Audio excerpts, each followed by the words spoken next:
Good morning, everybody. Good Sunday morning again. And here we go again, and we meet on FaceTime. And this week, Mr. Brian would like to talk to you again. We're going to be talking about Paul again. Remember last week we talked about Paul? Actually, it was Saul. And he was persecuting Christians, and he was having them arrested, and some of them being in prison, and some of them actually were being killed. And then on his way to Damascus, the light shined down from the sky, and it blinded Saul. And when Saul woke up, remember the scales fell off his eyes, and Saul's life changed. He became Paul. Again, we're going to talk about Paul, but I want you to think about what we do in Club 56 or the RIOT when we play sharks and minnows. We have everybody lined up against the wall. It'd be like 10 or 15 of you, sometimes 30 of you. And there's always 2 or 3 sharks in the middle. And when the game's at the beginning of the game is so excited. Everybody's running around. There's just like all kinds of noise and screaming and hollering. But as people start to get caught and they become minnows, the game starts to get a little bit quieter. And then it gets really, really quiet when we're down to like the last 2 people. And when the last 2 people are up against the wall, everybody's cheering on their favorite person. And then sooner or later, somebody wins. Well, the lesson this week, it starts, it says, at first it was loud and crazy and hectic in the room, and everybody was running around chasing each other. But did you notice what happened as more and more people were tagged? It changed. The whole atmosphere of the room went from wild and noisy to quiet and suspenseful. Almost everybody was out, everybody's watching, and 2 people were left to win. In today's Bible story, we're going to talk about some people who were loud and crazy, like we were when we were playing sharks and minnows. But they were also part of a riot. Does anybody know what a riot is? A riot is when a whole bunch of people get together and they're making all kinds of noise, and they're breaking things, and they're not happy, and some are happy and some aren't happy, and they're breaking up the city and tables and stuff. But we're also going to talk about Paul now. And when we talk about Paul, I want you to, every time you hear me say the word Paul, I want you to get up out of your chair, and I want you to run around your chair, and I want you to sit back down in your chair. I'm going to give you time to do this, but I want you to keep track of how many times you do this. I want you to really see if you're really focused on this lesson, because at the end, we're going to have a question on how many times this happened, and whoever was the winner, Mr. Brian's going to bring you a special prize when we come back to church. And hopefully, I keep saying every 2 weeks, there's going to be 2 more weeks. I hope probably about the middle of May, we're all going to be back in our Sunday school class. So here goes the lesson.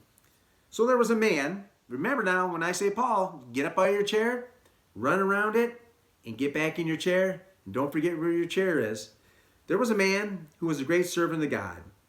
He was a missionary who traveled around telling people about Jesus. His name was Paul. I'm going to give you a minute to get back around your chair. The missionary Paul went on a trip to a place called Ephesus to share the gospel with everyone and tell them about Jesus. Paul prayed that God would use him to make a difference in Ephesus, and the people there will believe in the gospel. Remember now, when Paul was Saul, he didn't really believe in the gospel, but God has changed his life so much now when he's Paul. He is looking forward to going into the city and to teach these people to believe in the gospel. Wow, what a powerful story. When he got there, Paul, I hope you're not getting tired yet because there's a lot more Pauls coming, saw that the people didn't know about Jesus. They were worshiping idols of handmade statues of God they thought were real. One of the goddesses they were worshiping was called Diana. Some of the people had heard of John the Baptist, who told the coming of Jesus, but they didn't know the whole story. Paul told them about Jesus, how much he loved them, and how they could be forgiven to have a relationship with them. So Paul, he knows this city. God sent him into the city because I think God really understood that Paul knew these type of people because he was one of them at one time. So he went into a city. They're worshiping idols. They're worshiping some statues. One of the statues was called Diana. So now Paul's job is to get these people to believe in Christ.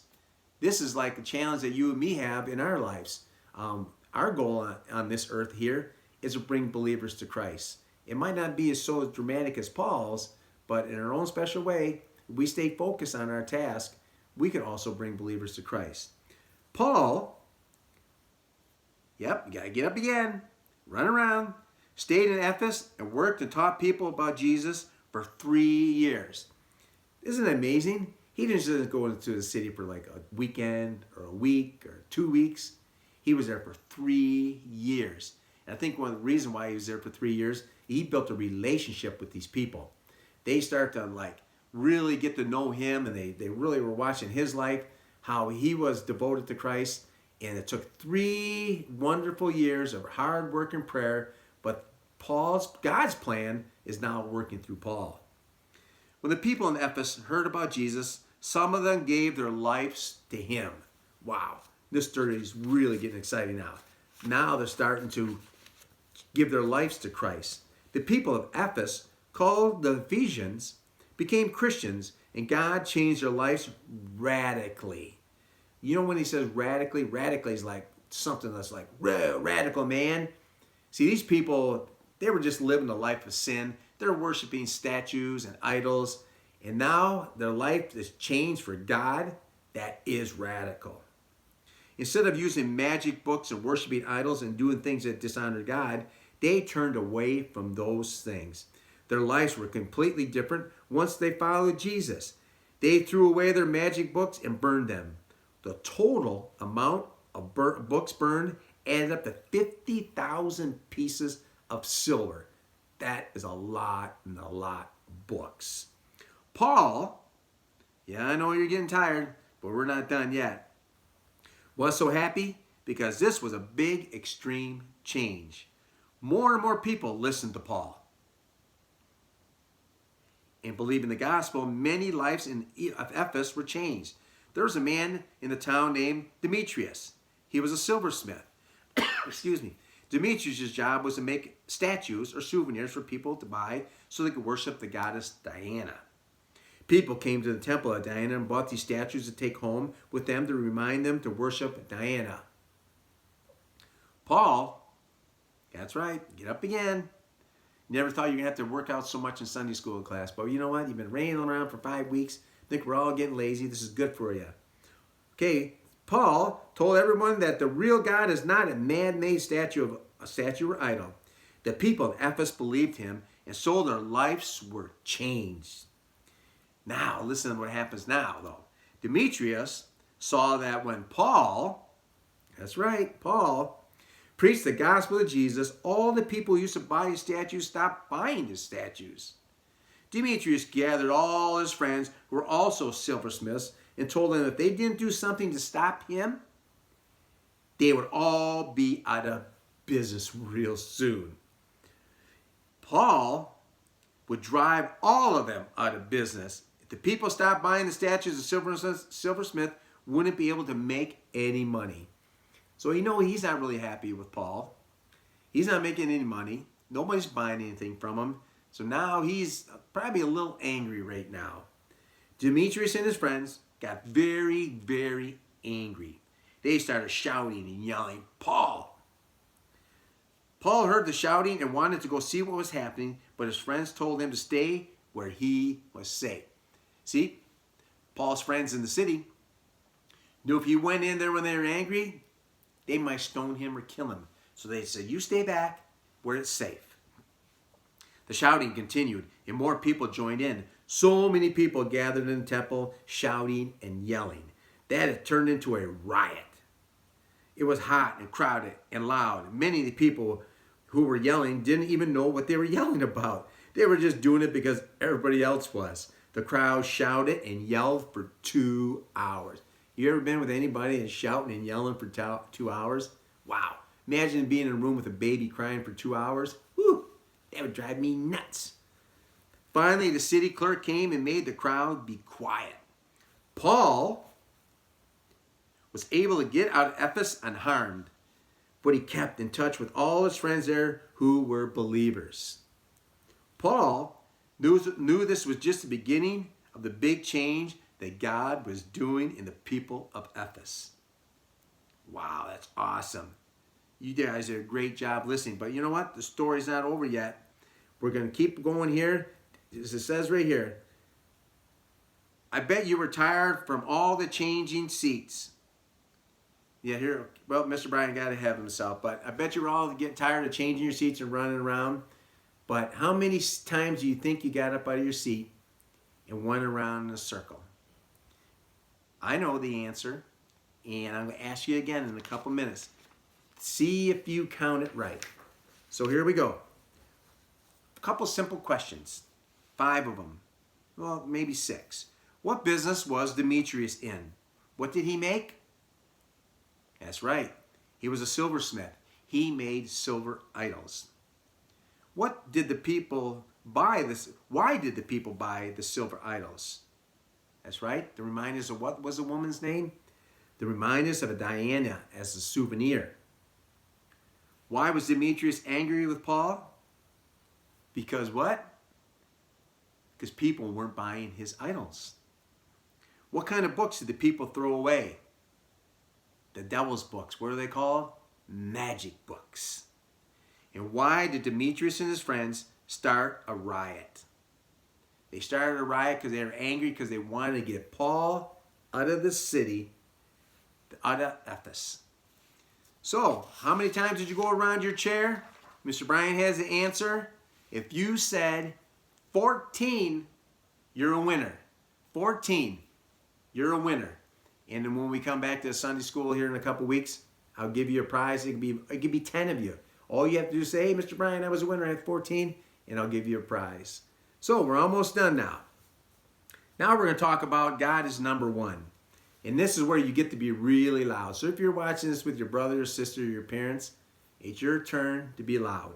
When I say number one, I want you to stand up and I want you to say, God is number one.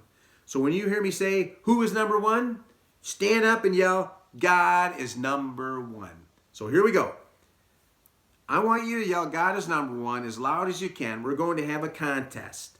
And I'm going to hear from your parents who was the loudest. So when Paul came to Ephesus, he taught them about the true God. They realized they couldn't worship idols because God is number one. So, yep, I hear you yelling. Yep, sit down there, Audrey and Allie. Brooklyn, sit down there a little bit too loud. Real Christianity means recognizing that God is number one. That's right, number one. He is the one we worship and love. When we put God first, everything else in our life is centered on Him. He becomes our first priority, our best friend. He affects everything about our lives, how we spend our time and how we spend our money and how we treat one another. See how important God is into your life? God does change your life. Little by little.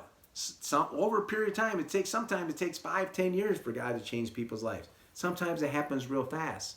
But you have to realize when your life is changing for God, because then that's when you become a missionary. If we truly love Jesus the King, we won't make decisions based on questions like, what can I afford? Or what are my friends buying? We'll ask, what purchase will please the Lord? To be sure, we ask how we best can meet our needs, but we also ask, how can I love the Lord? How can I love my neighbor with my money? How can I honor God? That's the greatest gift of all, is honoring God. And that's why we're here. We're on this. It's our mission here in my class, and hopefully in someday when you grow up, that you'll be on a mission, that someday you'll teach Sunday school and you'll bring others to Christ. Well, this Sunday lesson is over. I hope you got a lot of exercise in. I hope you got a lot of yelling. And we're coming into May here next week. And real soon, we're coming back to our Sunday school class because I really know that we miss each other and we need to get together. So peace out from Mr. Bryan. Now I'm going to stand up and push the button because my person recording this took off on me. See you. Bye.